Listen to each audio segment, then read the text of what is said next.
ખેડૂતની ભૂખ શું ભાંગે, દશા એની દોહલી લાગે. મૂડી જાજી ને મજૂરી જાજી, જાજેરા માથે રણ. મજૂરી કરીને જાત પાડે, તોય કોઠી ન ભાળે કણ. ખેડૂતની ભૂખ શું ભાંગે. માત્ર 7 ચોપડી ભણેલા એક ખેડૂતે લખેલી આ કવિતા છે. પણ આ કવિતાનો એક એક અક્ષર, એક એક શબ્દ સોસરો નીકળી જાય એવો છે, કારણ કે એ ખેડૂતની હાલની દશા બતાવે છે. તમે કહેશો કે નુપુર, અત્યારે વરસાદ વરસી રહ્યો છે, ખેડૂતો માટે કાચું સોનું વરસે છે, તો આ બધી વાત ખેડૂતો માટે ક્યાં લઈને જાય? પણ જે આંકડા સામે આવ્યા છે, જે એક વાસ્તવિક ચિત્ર સામે આવ્યું છે, એ તમને બતાવવું છે. એક ખેડૂતના દીકરા તરીકે મારો આત્મા જે કકળે છે, એ મારે તમારી સામે રાખવું છે. જો તમે પણ ખેડૂત છો, અથવા ખેડૂત માટે તમારા દિલમાં પણ જરા આમથી પણ લાગણી છે, તો તમે પણ કહેશો કે ખરેખર આવા ગુજરાતની કલ્પના કોણે કરી હતી, આવું ગુજરાત કોણે બનાવ્યું છે? કારણ કે વરસાદ, કુદરતી આફત, મોંઘવારી, આ બધાએ મળી ખેડૂતની કમર ભાંગી નાખી છે. ગુજરાતના ખેડૂતના માથે કેટલું દેવું છે ખબર છે? લગભગ 1.5 લાખ કરોડનું દેવું. આ આંકડો સામે આવ્યો છે, અને આ આંકડો ધ્રુજાવી જાય એવો છે. જગતનો તાત સંકટના ઘેરા અંધકારમાં ધકેલાઈ રહ્યો છે. વર્ષ 25-26 નો અહેવાલ સામે આવ્યો છે, ને એમાં રાજ્યના ખેડૂતોના માથે 1.44 લાખ કરોડ, એટલે કે લગભગ 1.5 લાખ કરોડ રૂપિયાનું જંગી દેવું છે. લગભગ 55 લાખની આસપાસ ખેડૂતો ગુજરાતમાં છે, અને આ બધા જ ખેડૂતો મોટા ભાગના આમાંથી ખેતી માટે બેંક, સહકારી મંડળી અને ખાનગી ધિરાણના સહારે છે. ત્યાંથી ધિરાણ મળે ત્યારે જ એ ખેતી કરી શકે છે, અને વાર્ષિક ધોરણે દેવું એટલું વધી રહ્યું છે કે વાત જ શું કરવી. રાજ્યમાં ખેતીની હાલત ખૂબ બદતર થઈ રહી છે, અને આંકડા એની સાબિતી આપે છે. વધારે જાજુ આમાં કોઈ રોકેટ સાયન્સ લગાવવાની જરૂર નથી. તમે જ વિચારો, બિયારણ મોંઘું થઈ રહ્યું છે, ખાતર મોંઘું થઈ રહ્યું છે, જંતુનાશક દવા મોંઘી થઈ, મજૂરી મોંઘી થઈ. અરે મજૂરો તો શોધે જડતા નથી, ખેડૂતો સારી રીતે જાણે છે એવા. અને એમાંય ટ્રેક્ટરની ટ્રોલી લાવવી હોય, ટ્રેક્ટર ભાડે લાવવું હોય, આ બધું જ મોંઘું, ને ખેતી માટે સૌથી જરૂરી તમારે ફાઇટર ચલાવવું છે, એટલે કે પંપ, તો તમારે શું જોઈએ? ડીઝલ. ટ્રેક્ટર ચલાવવું છે તો શું જોઈએ? ડીઝલ. ડીઝલે તો ખેડૂતની કમર ભાંગી નાખી છે. 100 રૂપિયાને અડવા આવ્યું છે ડીઝલ. રાત દિવસ મહેનત કરે છે ખેડૂત, પણ એ પૂરતું નથી પડતું. છેલ્લા કેટલાક વર્ષોથી ગુજરાતના ખેડૂત હવામાનની અનિયમિતતાનો પણ ભોગ બની રહ્યા છે. પૂર, અતિવૃષ્ટિ, વાવાઝોડા આ ખેડૂતને તોડી રહ્યા છે, ખેડૂતને સોથ વાળી રહ્યા છે. ખેતી ખેડૂત એની સામે જજુમી રહ્યો છે, પણ કરે શું? સર્વે થાય છે, પણ સર્વે પછી રાહત જે મળે છે એ મજાક સમાન મળે છે. આફતોના કારણે દર વર્ષે ખેડૂતોનો ઊભો પાક નષ્ટ થઈ જાય છે, નુકસાન વેઠવું પડે છે, પણ એમ છતાં પણ ખેડૂત હાર નથી માનતો. પણ સામે એને મળે છે શું? મજાક. બીજી બાજુ ખેતીનું રોકાણ હોય તો એના ખર્ચમાં અસહ્ય મોંઘવારી નડી રહી છે.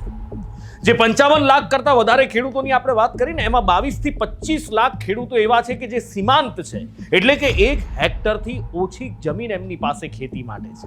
હવે વિચાર કરો, આ શું કરે? રાસાયણિક ખાતર, બિયારણ, અને એમાંય હવે તમે યુરિયા કે સુપર લેવા જાઓ તો એની સાથે પેલું નાનકડું ભાણિયું ચોંટાડે છે ને, ફરજિયાત લેવું પડશે. ત્યાંથી સરકાર કે અમે આવી કોઈ વાત નથી કરી ભાઈ, આ જે કરતા હશે એની સામે કાર્યવાહી. કોની સામે કાર્યવાહી? એ જે નેનો યુરિયાની ડબલી પકડાઈ દે છે, પરાણે ખરીદવાની છે, મફતમાં નથી આપતા. વાત સાચી છે કે નેનો યુરિયા એક મોટી કોથળાની એની ગરજ સારી દે છે, પણ ખેડૂતોને સમજાવો તો ખરા, એમના ગળે પરાણે શું કામ બાંધો છે? તો ખેડૂત એ મોટી રાસાયણિક ખાતરની બેગના બદલે યુરિયા જ ખરીદશે, નેનો યુરિયાની બોટલ ખરીદશે. એની સાથે જંતુનાશક દવાઓના ભાવ તો જુઓ સાહેબ. ડીઝલની હમણાં જ મેં વાત કરી કે શું બધું જ આસમાને મોંઘવારી આસમાન ફાડી રહી છે, અને આખા ચક્રમાં ખેડૂત પીસાઈ રહ્યો છે. ખેતીમાં રાત દિવસ મહેનત કરે છે, પણ વળતર શું મળે છે? કેટલું વળતર મળે છે ખેડૂતને એ જાણશો તો હેરાન રહી જશો. એ આંકડો હું તમને કહું કે મહિને ગુજરાતના ખેડૂતની આવક કેટલી છે, આ સર્વેમાં જે સામે આવી છે એ તમને આગળ કહીશ. પણ એ પહેલા જે લોનના આંકડા છે એ જોઈ લો, તમે હચમચી જશો. વર્ષ 2023-24ની લોન છે એ કેટલી છે ખબર છે?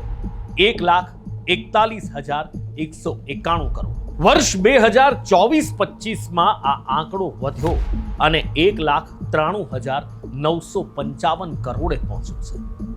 આ ખેડૂતોએ ખેતી માટે લીધેલી લોનનો આંકડો છે. ખેડૂતો ઉપરના દેણાનો, એમના ઉપરના બોજનો આંકડો છે. સામે વળતર શૂન્ય. ખેડૂત કાળી મજૂરી કરે, અનાજ, શાકભાજી, ફળ પકવે, પણ બજારમાં વેચવા જાય તો શું થાય? પોષણક્ષમ ભાવ ના મળે. વચેટિયા અને માર્કેટ યાર્ડની વ્યવસ્થામાં ખેડૂતનું શોષણ થાય. બહુ પહેલા એક મોટા નેતાએ એવો વાયદો કર્યો હતો કે બધા જ વચેટિયાઓને અમે કાઢી નાખીશું. એ પછી એ ચૂંટણી સભા સંબોધવા ગુજરાતમાં આવ્યા. ગુજરાતની ચૂંટણી હતી વિધાનસભાની, અને ત્યારે એમણે એવો દાવો કર્યો કે हमने सारे बिचौलियों को हटा दिया, अब किसान को सीधे उनके दाम मिलते हैं. કોઈ ખેડૂતોનું શોષણ નથી કરતું. કેટલું જૂઠા, કેટલું જૂઠા, કેટલી ખોટી વાત. ખેડૂતના પાંચેય આંગળા ઘીમાં ગુજરાત, મોસાળમાં જમણવાર, માં પીરસવા વાળી, આવી બધી મોટી મોટી વાતો થાય, પણ ખેડૂતની હાલત શું છે? એકવાર કોઈ સીમાંત ખેડૂતના ખેતરમાં એની સાથે એક દિવસ ગાળીને જુઓ, અરે એક ટ્રંકનો રોટલો એની સાથે ખાઈને જુઓ, તમને ખબર પડશે કે એની હાલત શું છે. જ્યાં 12,000 રૂપિયા મહિને એક સીમાંત ખેડૂતને, એક સામાન્ય ખેડૂતને મળતા હોય, એમાં વિચાર કરો એ ખેતી કેવી રીતે કરે, એના છોરુડાને ભણાવે કેવી રીતે. અરે એ તો ઠીક છે, 12,000 રૂપિયામાં એ મહિનાનું રાશન પાણી ક્યાંથી ખરીદે? તમે કહેશો કે એ તો ખેતી કરે છે.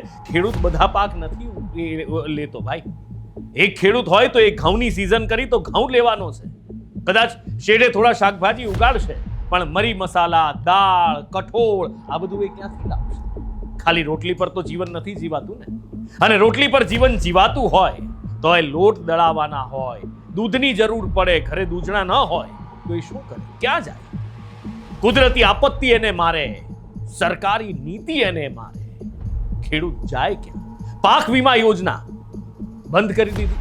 પાક વીમા યોજના જ્યારે અમલમાં હતી ત્યારે પણ શું થતું? પેલી જેતપુરની, આપણે આ રાજકોટ પાસેનું જેતપુર, એની બિરબલની ખીચડી યાદ છે ને? ખેડૂતોએ એ બિરબલની ખીચડી પકવીને વિરોધ કર્યો હતો કે ભાઈ આ પાક અમે વીમો લીધો છે, એ પકવીને આપો તો ખરા.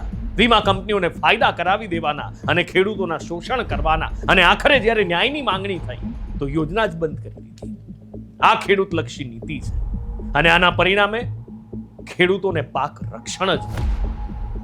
આર્થિક પરિસ્થિતિ એ છે કે 12,000 રૂપિયા મહિને ખેડૂતોને મળવાનો અંદાજ છે, અને આ મોંઘવારી જ્યાં મોઢું ફાડીને બેઠી હોય ત્યાં ખેડૂત કેવી રીતે સર્વાઈવ કરે? તમે વિચાર કરો, 12,000 રૂપિયામાં આજના જમાનામાં શું થાય? એને બિયારણ મળે, એને ખાતર મળે, એ મજૂરી ચૂકવી શકે, એ ડીઝલનો ખર્ચો કાઢી શકે ખરા, અને હા, એની સાથે આરોગ્ય અને બીજા સામાજિક ખર્ચ તો કરવાના. તમે કહેશો કે હવે માં કાર્ડ છે, 5 લાખના 10 લાખ કરી દીધા છે, તો એને શહેર સુધી જવાનો તો ખર્ચો કરવાનો ને, ત્યાં શહેરમાં રહેવાનો ખર્ચો તો ગણવાનો ને. આ 12,000માં શું એ થઈ શકશે? અને એની સાથે સામાજિક ખર્ચ તો માથે ઉભા ને ઉભા.